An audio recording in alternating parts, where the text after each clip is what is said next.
bakit hindi namin pinangalanan si Jun Abines? Siyempre, we wouldn't want to dignify his false statement. Trending na nga eh.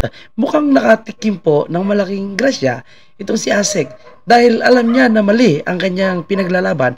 Alam niya na mali na nga po, ipilit pa pong pinaglalaban at nakakuha po sila ng isang palusot, no? Nagaling daw po sa isang Duterte vlogger ang kanilang sinagot dahil ito daw po ay nagpapakita o nagpakalat ng maling impormasyon.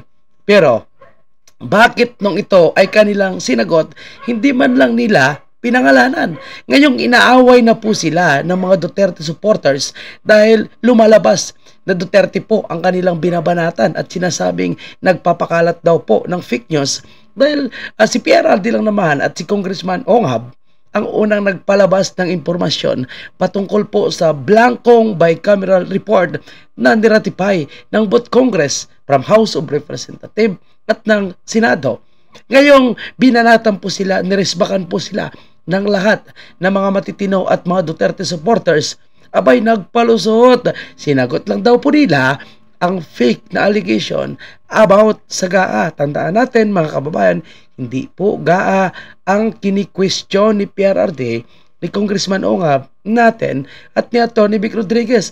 Ito po bakit pumirma ng mga senador at kongresista ng Bicameral Report Committee na napakaraming blanco na walang nakaspecify kung magkanong amount at ito po ay niratify ng both Congress at naging batas.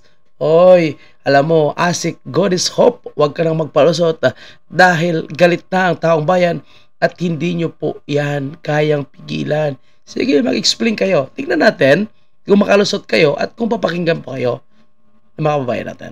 Issue na dinidepensahan ko raw at ng DBM ang BICAM report ng Congress. This will be the last time that I will be talking about this issue. After this, work as usual na. Once and for all, linawin ko lang po. Ang specific na utos sa DBM noong Sunday. Okay, sige, linawin niyo po, ma'am ha. Pero siguraduhin niyo lang po. Kasi the more na nagsasalita po kayo, the more po kayo na nabibisto. At kita niyo po ha, bistong-bisto po na talagang napaka-defensive niyo, ma'am. No? At ngayon ginagamit yung victim card para sabihin na wala kayong mali. Okay, sige, paliwanag niyo. Tingnan natin. Is to draft an official statement to debunk the false allegations of Jun Abines about the GAA. Ulitin ko po, about the GAA, hindi po about the BICAM report. Sa post po kasi ni Jun Abines, which at that time is already trending with more than 260,000 reactions and around 200,000 shares, he clearly stated the following, and I quote, sabi niya, hidden in the 222 pages of the 2025 General Appropriations Act or GAA were at least 10 pages with blank spaces where the amount of budget were supposed to be written. Now we learn that of the 6.3 trillion 2025 GAA budget, there were loopholes and blank spaces that will allow them to put desired amount and redirect those funds to whoever, wherever, and whenever they want.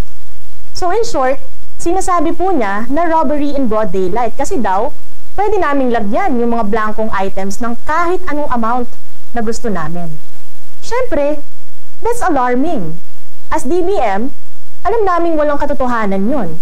Kasi wala naman talaga, both sa online and printed versions ng GAA, ang blanko. Okay. So, sige, tama naman yan. Wala naman talagang blanko ang GAA kasi batas na po yan, permado na po yan. Pero ang tanong kasi natin, sino yung nag-fill up? No? At bakit ikaw yung nagpapaliwanag? Meron namang sekretary po, di ba? Ng Department of Budget and Management. Bakit ikaw magpapaliwanag? Siyempre, sige, sabihin natin ikaw yung nabigyan ng responsibilidad na magpaliwanag. Unang-una, mali kayo. Sumasagot kayo sa isang katanungan na hindi naman po yan ang hinahanap na tanong ng taong bayan. Kung may isang political blogger no, or blogger na si Jun Abines na nagpalabas no, ng kanyang statement or mga nagtrending no, na kanyang post sa kanyang social media account, no, dapat doon kayo sumagot sa original na nagtatanong. Posibleng siya ay nagkamali, posibleng mali po no, yung kanyang naisulat imbis na bicameral report, so GAA yung kanyang naisulat, no? At mali din po na kayo ay sumasagot na hindi nyo pinangalanan. Dapat pinangalanan nyo ang response na ito ay galing po sa isang political blogger na nagpapakalat ng fake news. Kasi lumalabas na ang sinasagot nyo is si Congressman Ungab at si Tatay Digong. Dahil siya po yung unang nagpalabas. Kayo hindi nyo pinangalanan. Ngayon magpapalusot kayo na hindi nyo pinangalanan kasi baka mag-trending pa. O talagang nag-trending kayo ngayon.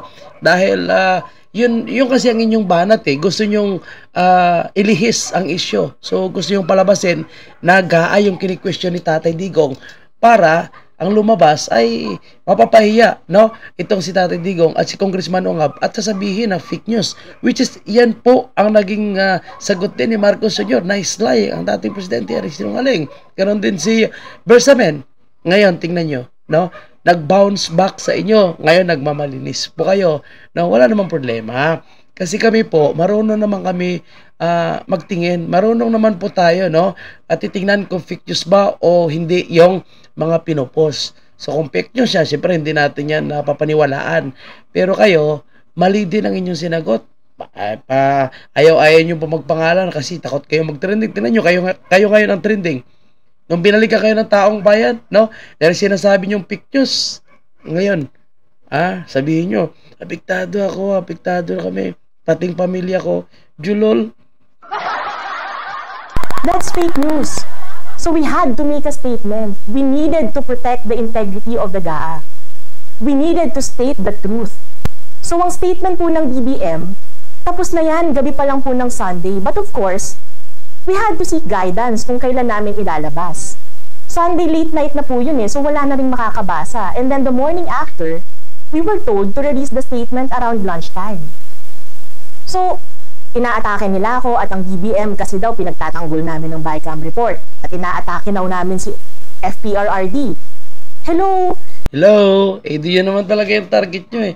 Inaatake nyo naman talaga si PRRD, no? At pinagtatakpan yung BICAM report at gusto nyo i-divert, no, sa GAA. Tignan mo, anong sagot ng mga senador na nagsalita? GAA. Anong sagot ni Escudero? GAA. Anong sagot ni Crespo? GAA. Kasi nga po, doon kasi ligtas sila. Kayo din, ligtas din po kayo. So ngayon, maghuhugas kayo. Hello? The DBM statement of the DBM statement. Iyakin pala kayo eh. Dapat pinangalanan nyo kasi official kayo ng gobyerno. Di ba? Hindi pwede yung magpa-blind item kayo. Hindi naman kayo showbiz news. Di ba? Pangalanan nyo. Na kaya nagagalit ang taong ba? Hindi nyo pinapangalanan eh. No? Pa-blind item pa kayo kung sino yung sinasagot nyo. Statement was never about PRRD. Tatanungin ninyo kami, bakit hindi namin pinangalanan si June Abines? Yun! Bakit hindi nyo pinangalanan? Artista ka ba? Showbiz ka ba? Syempre, we wouldn't want to dignify his false statement. Trending na nga eh. Oh. Mas lalo namin pasisikatin. Oh. Ngayon, hindi alam ng taong bayan kung sino yung inyong tinutukoy. Di ba? Oh, ngayon, magpapabiktim kayo. Binulata kami. No. Di bibigyan lang namin siya ng pagkakataong mas marami pang maloko.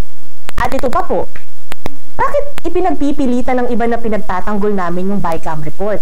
Mismong statement nga po ng DBM ang nagsabi, malinaw ito na hindi ang GAA, kung hindi ang BICAM report ang may alleged blank pages. Pero syempre, kung sasabihin po ninyo na ilabas namin ng BICAM report, hindi namin magagawa yun. Bakit hindi nyo magagawa? Ilabas nyo rin. Diba? Usapin nyo yung Kongreso. Usapin nyo sa Tambalosar sa ilabas. Diba kasi nadadamay kayo eh. Bakit? Dahil wala po kaming access sa BICAM report eh. Because first, hindi naman kami wala pala kayong access eh. Yaw-yaw ko ng yaw-yaw eh. member ng BICAM. DBM is not part of the BICAM. So when I posted the DBM press statement sa page ko po, dito po sa page ko last Monday, so syempre, ang daming tanong. Bakit may blanco sa BICAM report? So ako naman, from the very start, alam yan eh, since MMDA and DOTR days, I've been very transparent. Kapag alam ko ang sagot, magsasalita ako. Pero to the extent lang po ng alam ko. So I said, kapag sa isang specific item sa working draft ng BICAM report na yon, biglang nag-decide sila na hindi na nila i-amend or i-alter yung budget ng agency sa proposed bill ang magpe-prevail. So hindi na nila nilalagyan ng amount. Pwede rin naman na kaya blanco kasi hindi pa nagkakasundo sa figures ang House and Senate sa isang item. O kaya naman, kailangan pa nila i-verify ang detalye ng figure bago nila i-settle yung differences nila. Nilalagyan lang po nila ng figure yan kapag nagkasundo na sila. But then, I specifically mentioned in my reply na mas okay kung Senate or House of Representatives ang tatanungin nila kasi sila po yung mas makakapag-explain yan. Sinabi ko pa nga na ang alam ko, maglalabas sila ng statement. Kanilang report yun eh. We cannot comprehensively explain a report that isn't ours. Pero sa kasamaang palad, pinutol po ng ibang tao yung sinabi ko na Senate and House of Representatives ang makakapag-explain ng BICAM report. Dahil nga report po nila yun. Sila ang dapat na maglabas ng statement about it. Again, wala pong access ang DBM sa BICAM report. So, ang masasagot lang po namin ng diretso ay yung mga tanong directly pertaining to the GAB or the GAA na nakita at na-review namin. At sa GAB, which is the enrolled bill, lalong-lalo na po sa GAA, which is the actual law, wala po talagang blank figures or pages. So, kahit... So, ayan, dinadivert nila ang issue, mga kababayan po natin, no? At ngayon, pabiktima po sila, mga kababayan po natin, no? Sabihin nila na sila ang biktima, no? Unang-una, maling-mali na po kayo, ma'am. Dapat inaamin nyo na po, no? Na talagang mali po kayo kasi hindi nyo pinangalanan. Kaya talagang iisipin ng tao na yung pinapalabas nyo na fake news ay si PRRD at si Congressman Ongab dahil sila po yung nag-question nitong bicameral report, which is ang sinasagot nyo at pinapaliwanag is GAB naman. Wala pong kumi-question sa GAB, no? Kung alam nyo yung kanyang sinasabi doon ng isang vlogger ay false information, dapat yun ang po yung inyong binakpakan, no? Wag na po kayo magsalita ng kung ano-ano pa. Ngayon, marami po ang sumagot dahil marami po mainit ang ulo, no? Dahil pera ng taong bayan ang pinag-uusapan. Kayo may blind item pa po kayo. No, bakit din yung pinangalan? Ay, hindi namin to sinasagot si PRD, sinasagot namin ito nagpapakalat na vlogger ng fake news, no?